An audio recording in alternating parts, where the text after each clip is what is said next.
حضرت ابوذر غفاری رضی الله تعالی عنه مهربانی میکند که رسول معظم اسلام صلی الله علیه و سلم برایم ارشاد فرمود: یا اباذر لئن تغدو،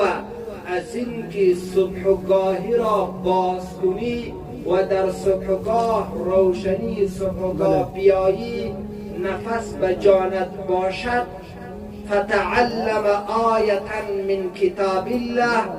پس بیاموزی یک آیه از آیات متبرکه کتاب خدا را، خیر لک من ان تصلی 100 رکعت، بهتر است برای تو از این که 1000 رکعت نماز نفل را بخوانی.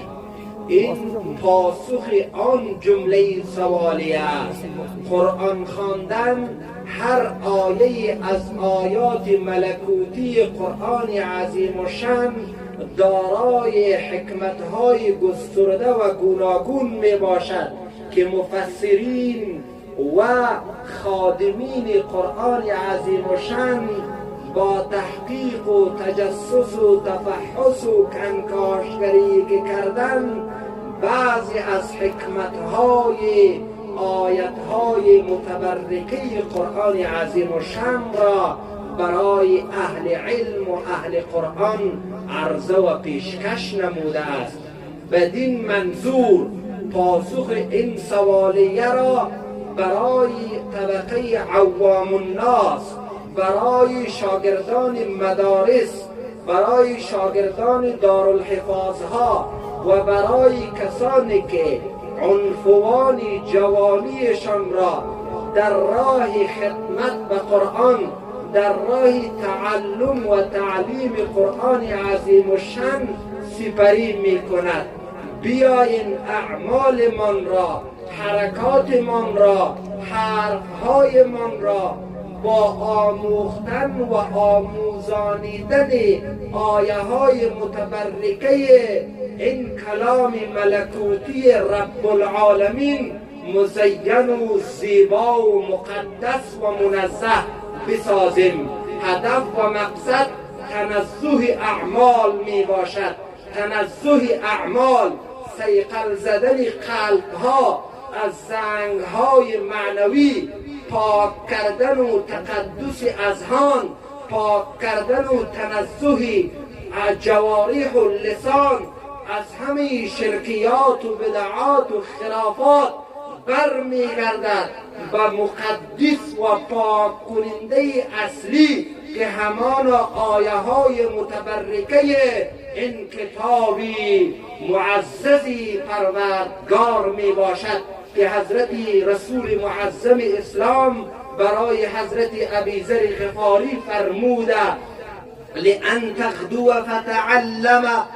آیة من کتاب الله خیر لک من ان تصلی 100 رکعه. این بزرگترین مژده و بزرگترین محل صیقل زدنی قلب‌های زنگ زده افراد و آحاد و اقشار امت مسلمه می باشد. و در ادامه می فرماید: ولئن تغدو فتعلم بابا من العلم عمل به او لم يعمل خیر لک من ان تصلی 1000 رکعة. و در ادامه می فرماید: و در صبحگاهی که تو آغاز میکنی بهتر است برای تو که به تعلم و تدریس و تشریح و توضیح و یاد دادن و فراگیری نمودن یک بابی از ابواب مبارکه علم میپردازی، خواب آن علم عمل شود و یا عمل نشود، بهتر است برای تو از 1000 رکعت نماز نفل که تو میخوانی. این بویژه فضیلتی آن عزیزان، آن ابرمردانی که در راه تحفظ قرآن عظیم و شان، در راه تعلیم و تعلم مضامین و مفاهیم این کتاب مقدس الهی زحمت میکشند، تلاش میورزند، بذل و مساعی به خرج میدهند، از لوم هیچ ملامت کننده نمیترسند، از بیم و حراسی هیچ بیم دهنده و قلدور و زورگوی دنیا نمیترسد. در برابر هر غل پیکر دنیا از شمشیر قرآن استفاده می کند، از شمشیر آیه های متبرکه کلام ربانی استفاده می کند. این فضیلت و مقام برای همین اهل قرآن و اهل علم داده می شود.